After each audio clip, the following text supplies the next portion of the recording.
Hello. You alright there, Jay? You're looking a bit short. What's going on? Hello and welcome to Thursday's Update, the show where we give you updates on stuff that's happened, Jay. It's close. It was close to being professional. Yeah. Okay, so we're going to start off this week with the big news, and that is EA have shut down Visceral. I know, I heard this and it was, it's so bad, it's terrible. Yep.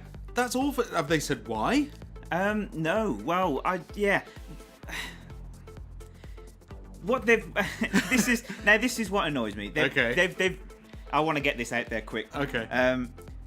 They've moved production of the Star Wars game that Visceral were making over to another EA studio. Oh no. The other thing that they've said is that whilst they were making a really good scripted, like, narrative, single player game, and it was going to be really cool, so think Uncharted in space is what we wanted, they now said that they're going to shift direction of the game to make it more mainstream. No! Table flip! Don't, we need the mic. I know, but oh god, mainstream, that word just... That is the word that killed Visceral Games in the first place. Yeah, so I don't know what that means. It means they're going to make it shit. They're going to make it fucking multiplayer only. It's going to come out and it's going to have loot boxes. It's going to be full price, but you're going to have to pay more money to see an ending. Yeah. God. Okay, well, that looks like that Star Wars game is through. Forget about it. If you were looking forward to it, consider it cancelled, because it's just going to be crap. Mainstream.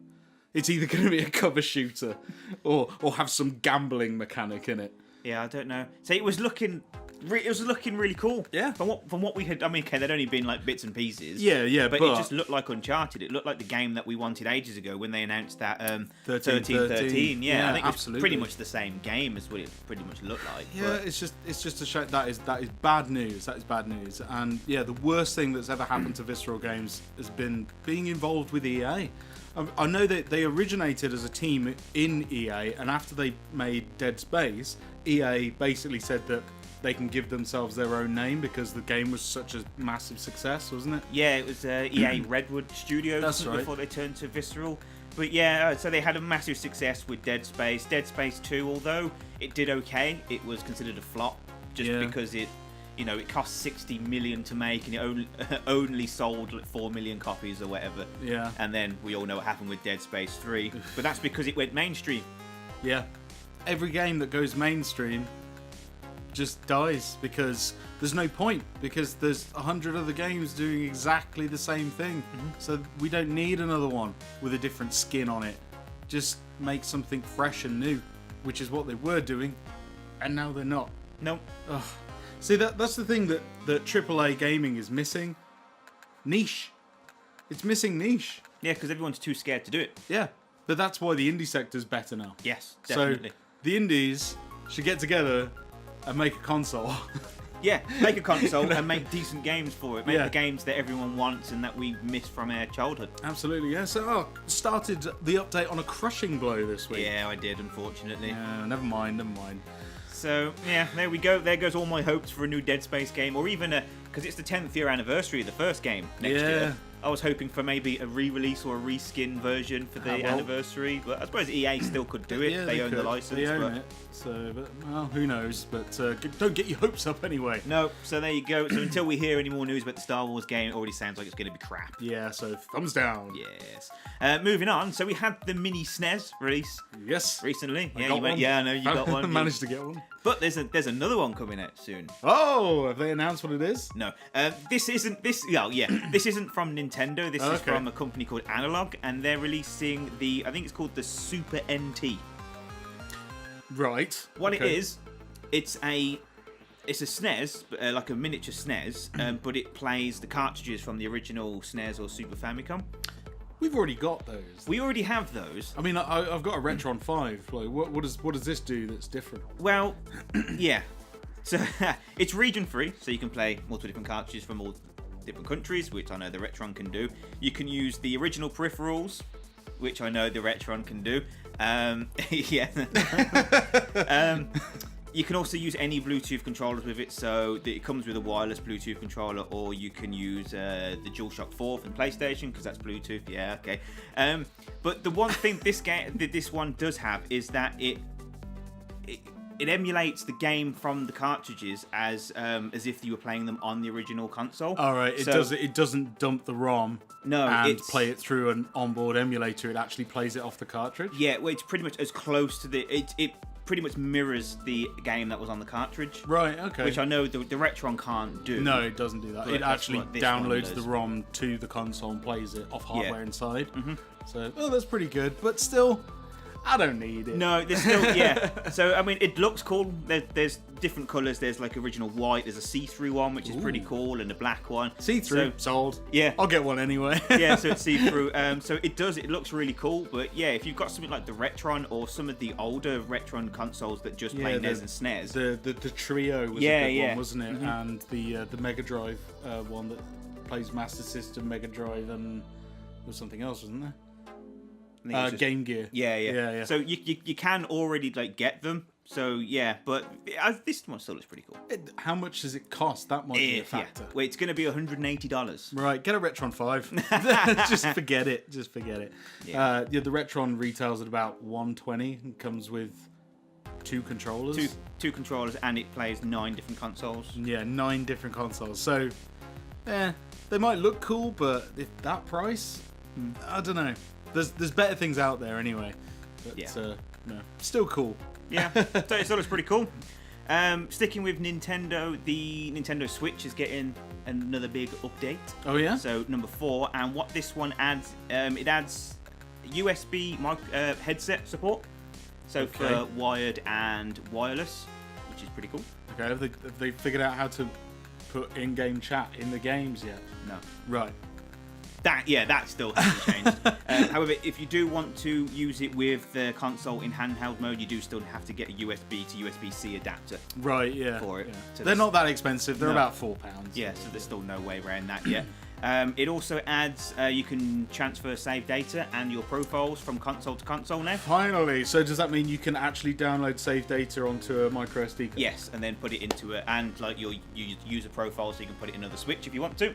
Thank goodness. That was the one thing that I was waiting for them to do. Yeah. And lastly, they have added support to be able to record gameplay. Really? Yes. However, only for 4 games. Really? What 4 games? Zelda, Mario Kart 8, ARMS, and Splatoon 2. All the ones you can't monetize. Yeah, pretty much. Yeah. But that's stupid. I honestly, with a company like Nintendo that's so dead against anyone recording their stuff, God forbid putting it on the internet, why on earth have they got a streaming function? No idea. That's just ridiculous. People have asked for it, so they're doing it. But, okay. Whatever. I know nothing. I've been on YouTube since 2009 in various different formats, and I know nothing. Nope. I literally know nothing. Carry on. Yeah. Nintendo's one of them ones you'll never figure out. But maybe it's because if it's easy to do, more people might do it, and then they can get the ad revenue from it. Well, they've got that thing set up on YouTube where you can sign up with them, and you get a percentage of the monetization. Yes. But we looked into it because occasionally, from time to time, we do cover Nintendo. We don't a lot, and that's literally because they flag us every time. But we looked into this thing, and Nikita was filling out forms and all this kind of stuff, and got to this one section of the website, and it basically scrolled down, and there was no button, and it's like, what the hell? And basically, it's not available in this country yet. No, it's not available in the UK. So obviously, no one in the UK streams Nintendo games. Nope. I know nothing. Nope. But there you go. Moving on. We've said the N-word too many times. One more time and this video will get flagged. Exactly. So we're going to quickly move on. Cuphead. We all know what Cuphead is. We do. It's a great indie game. It is. Bloody difficult though. But it reached platinum status in 2 weeks. Wow. Fucking hell. So it sold over 1 million copies in 2 weeks, which is fairly impressive for an indie title.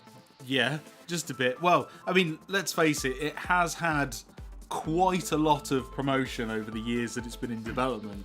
Yeah, even Xbox had it on their stage at E3, didn't they? Yeah, years ago. Yeah. So, I mean, yeah, it's great. It's a fantastic game, and to be fair, it deserves every ounce of praise that it can get, because just purely because from an artistic standpoint, it's jaw-dropping to look at. The animation in it's just incredible. Literally, they have nailed that whole era of animation. Just done. Bring on more. Like they just totally nailed that. The thing that has made me laugh about this Cuphead is the controversy surrounding it. Controversy. There is controversy because obviously we all know it's hard. Okay, that's fine, because games like that, which are based on older games, you know, it's a run and gun platform shooter. Yeah. Right. So games like that are hard, and they were really hard back in the day. And we know firsthand, you know, playing things like Contra and Probotector. Like, yeah. They're difficult, but when you get through them, they're amazing and really rewarding. But all these people, like all these journalists, these new wave journalists coming out saying the game's too hard and it should have like a checkpoint system that's more or oh god, that was it. It should have, and I'm quoting a video games journalist here, it should have a skip boss button. What? Exactly, Jay. The game is about fighting bosses. So if you... Okay. Yeah, it should... Literally, this Wazzock said it should have a boss skip button. Wazzock, that's a great word. But, I get it. The game is difficult, but... Get good, man. Yeah, once you've... I mean, you have to die 15, 20 times on one boss, I think I've died. But once you nail the pattern, you can get through the entire fight without even getting touched once. But that's the beauty of those games. It's so satisfying when you get through it and you're like, yes, nailed it. It's the same with Probotector. The first time I played that, I died like loads on the first level. Couldn't even get past the first level. Yeah, died loads. And then now I can run through it without taking a single hit, and I can run through the whole game without taking a single hit. Yeah. You know, it's insane. Like, so Cuphead's one of those things that you practice, you get better at and better at, you learn the patterns, and then you become a master of it. I personally think games are too easy these days. Some of them are, Yeah, some of them. Agree. Yeah. Not all of them. Obviously, we have things like Dark Souls and Bloodborne and blah blah blah. But yeah, Cuphead, that definitely needed to be hard. Yeah, because that's the kind of game it is. Mm-hmm. And it's a great game. I'm really happy that it's got great sales. It's having a lot of success because the team behind it obviously deserve it. But also, it means we might get more. Yeah, it just means we'll get more games like this. Yep. Like, not exactly like Cuphead, obviously, but it just goes to show that you don't need an Xbox One X and 4K resolution to make an absolutely award-winning belter of a game. Nope. Although Cuphead will be Xbox One X compatible with a 4K update when the Xbox One X releases. Brilliant. So, yeah, there we go. You can't write this stuff, can you? No, you really can't. Oh, dear. Moving on, just want to very quickly talk about the new Star Wars-themed PS4 Pro that's coming out. Now, I know that we've been, mocking the team at Sony for their designs of the latest controllers and everything. They're like... Design? Yeah, okay, I say design. It's like, what sticker could we put on? Oh, yeah, okay, that'll do. Yeah. But no, the PS4 Pro Star Wars one actually looks pretty cool. It's got the Imperial and, Rebel motif around it, and the controller looks cool as well.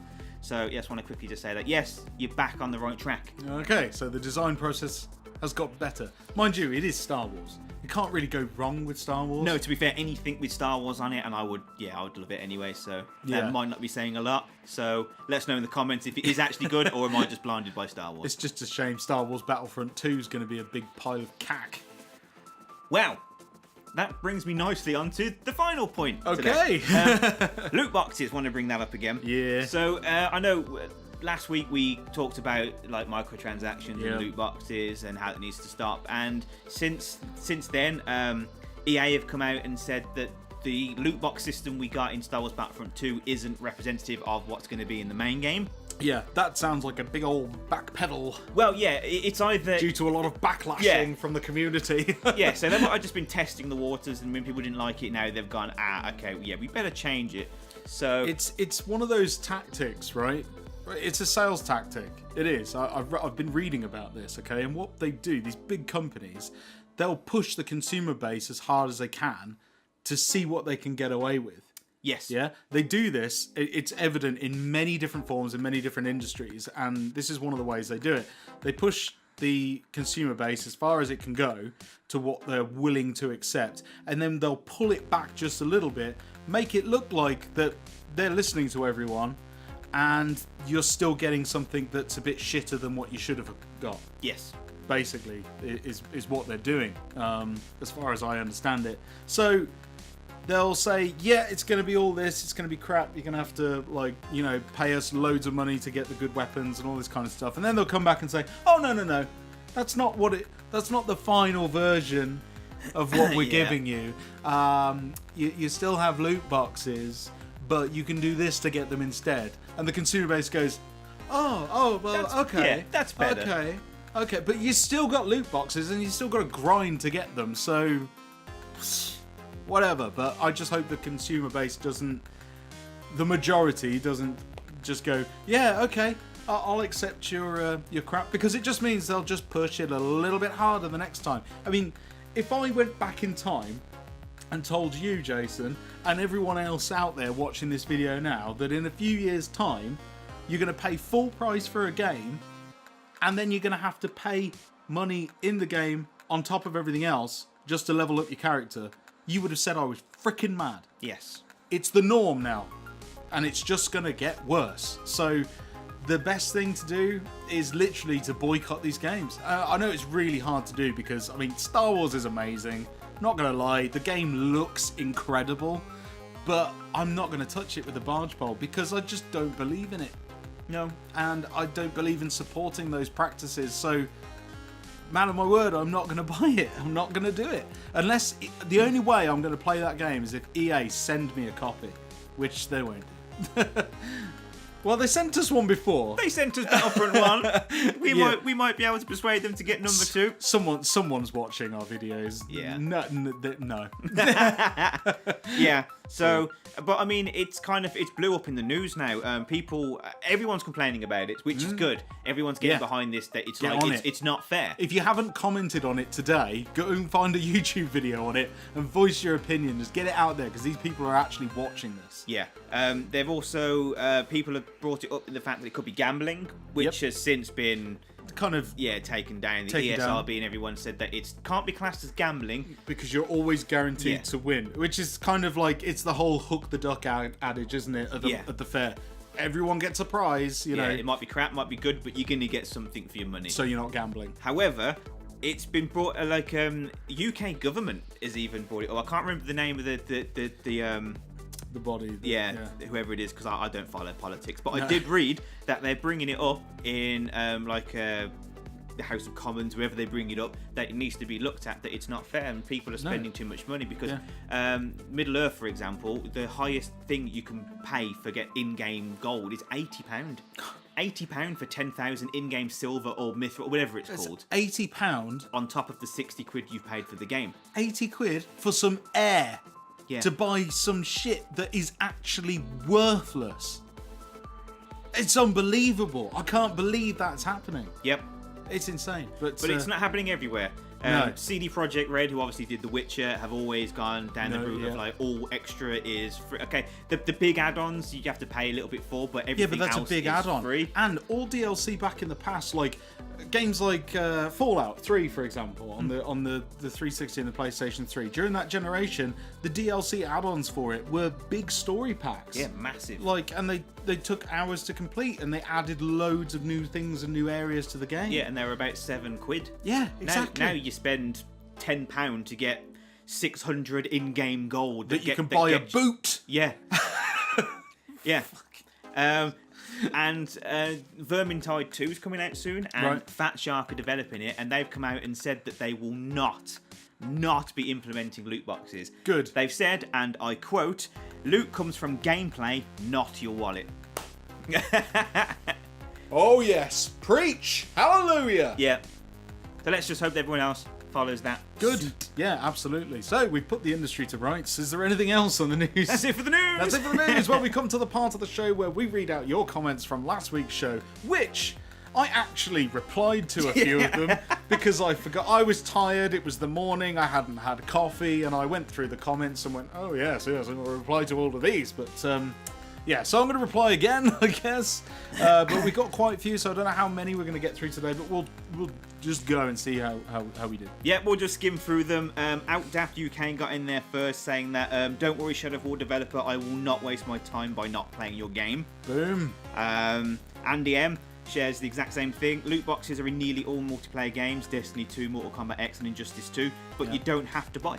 See, this is the thing that's okay with loot boxes. I mean, I don't mind the loot box system, say in Overwatch, for example, because none of the stuff you get in the loot box affects the gameplay. So whether you're playing the game or not playing the game, anything you collect loot-wise is just like cosmetic. It's just, it's just trinkets here and there. Yeah. The thing I do have a massive problem with is things that actually alter the gameplay. Yeah. That you have to gamble on. Because I'm going to call it gambling, because that's what it is. If you take £80 and buy 50 loot boxes, that's a gamble, because you don't know if you're going to get anything good from those. No. That is a gamble.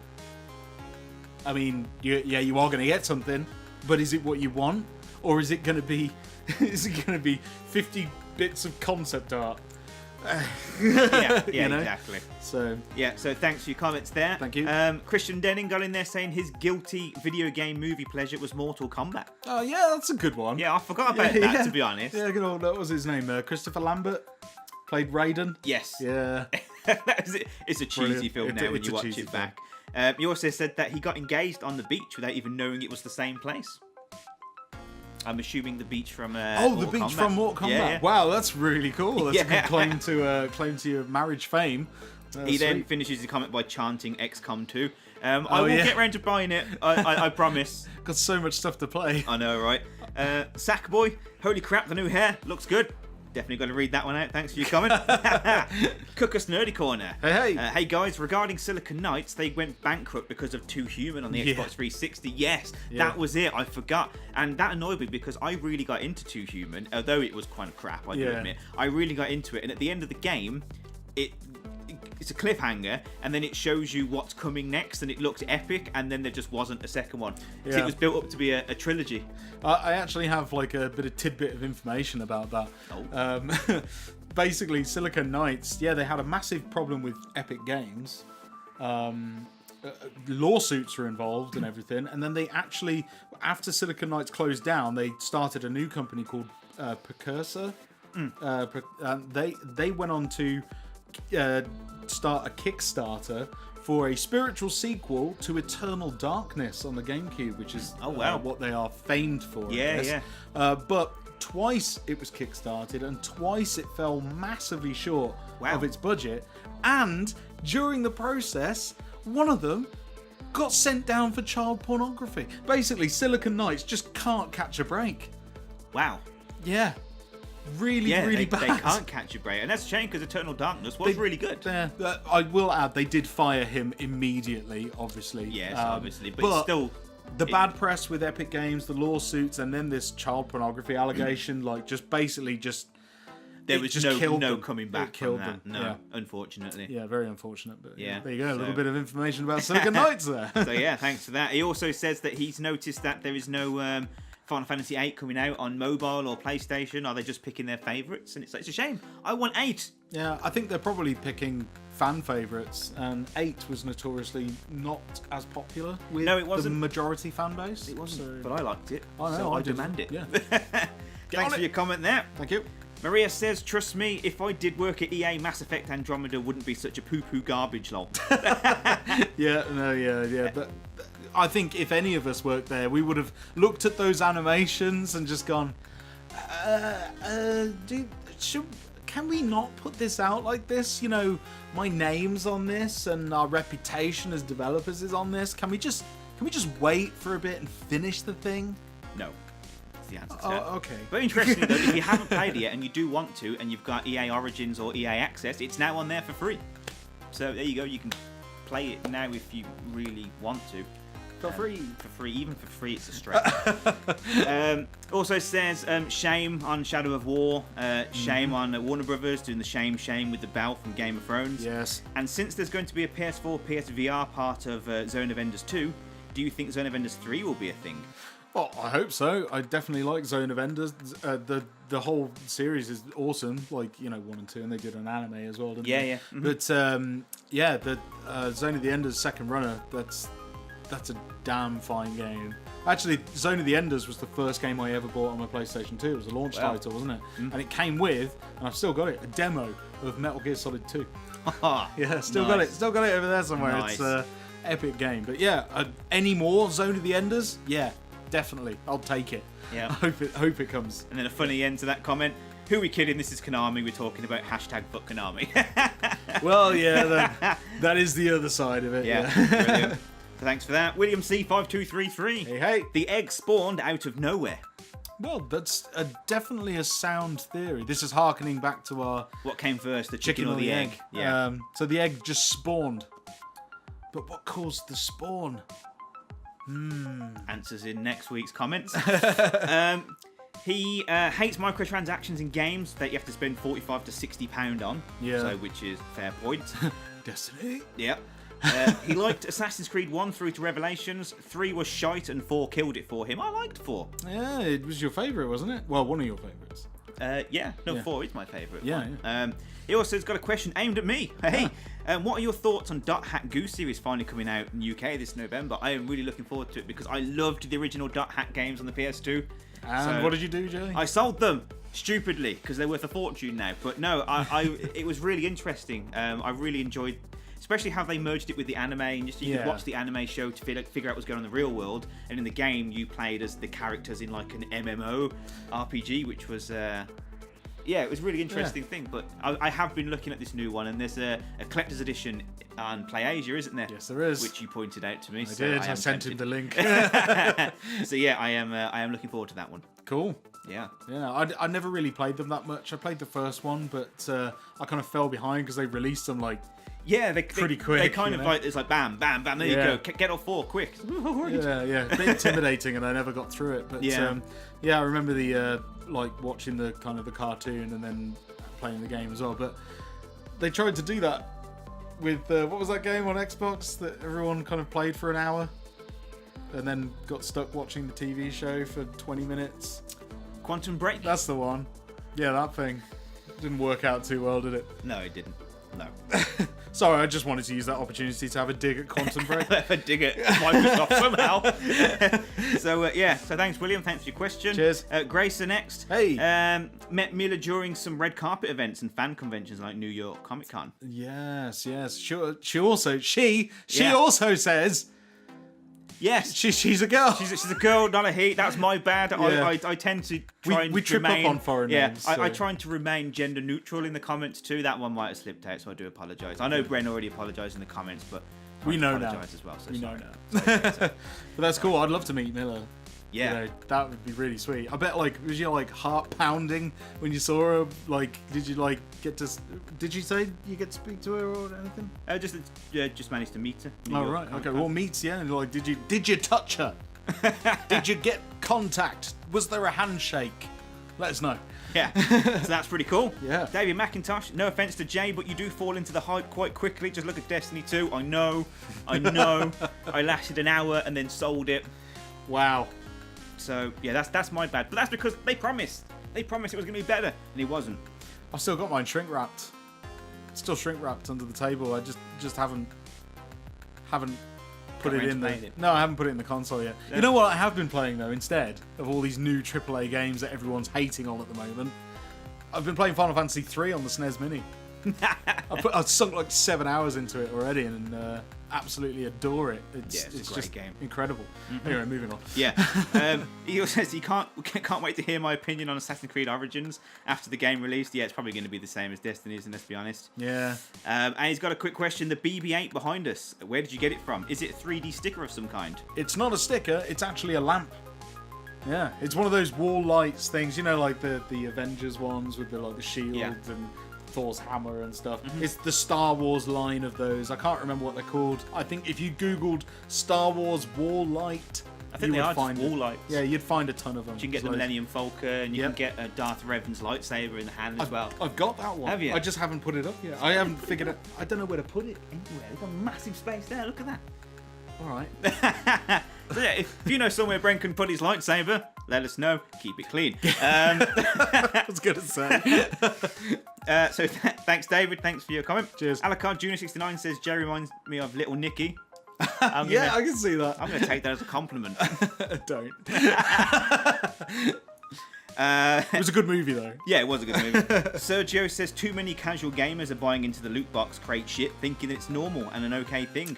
Yeah, that's what, going back to what I was saying about that sales tactic, just pushing people and then bringing it back, and then everyone defending it, saying, but they listened. No, they didn't. They were going to do that all along, you mug. Yeah. So, yeah, but I agree. There's, like, so many people, there's that video that's going around of that toddler with an original Game Boy. Touching the screen. It's heartbreaking. It's heartbreaking. And it's like new gamers. I mean, obviously, there's nothing wrong with that toddler at all. But it's just the fact that new people expect certain things to work in a certain way, and when it doesn't, it's like, oh, what is this? So they're used to loot boxes and games doing this. It's just the norm. But yeah. It really isn't. You could have everything for free. Well, for one prize back in the day. Just do your research. Yeah. It is annoying. So, yeah. Oh, and there's that other video, sorry, just quickly, of the kids being presented audio cassettes. Oh, and they're trying to turn them on and listen to them and shaking them. And like, how do you play it? Like, where do I plug my headphones? I was crying on the inside. Yeah, I think we're just old. I think we're just getting old now. Maybe. Just getting retro. So, so thanks, Sergio. Thanks for your question. Almost there now. Christian Denning says all this loot box business is seriously making him question if he wants to continue gaming.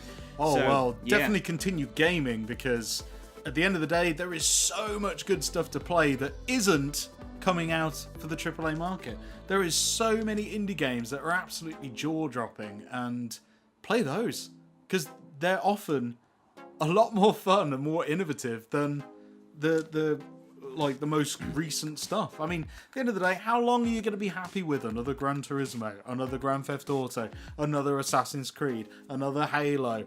When are you going to get bored of that? I got bored of it a few years ago. I'm just like, yeah, I'm done. I don't need another Call of Duty. I've got 7 of them somewhere in a drawer that I never play. Yeah. Don't need them. So play some indie innovation. Get on there. Yeah. Yeah. So he also says that, if a new console came out tomorrow, he wouldn't buy it straight away like he used to. Yeah. He'd just go back to retro gaming. Yeah, which is the best way to go. And you're not the only one that feels like that. I mean, you've probably noticed, the whole internet's probably noticed, there's been a massive resurgence of retro gaming, and the biggest reason is because the AAA games are just shit and they just want your money. Yeah.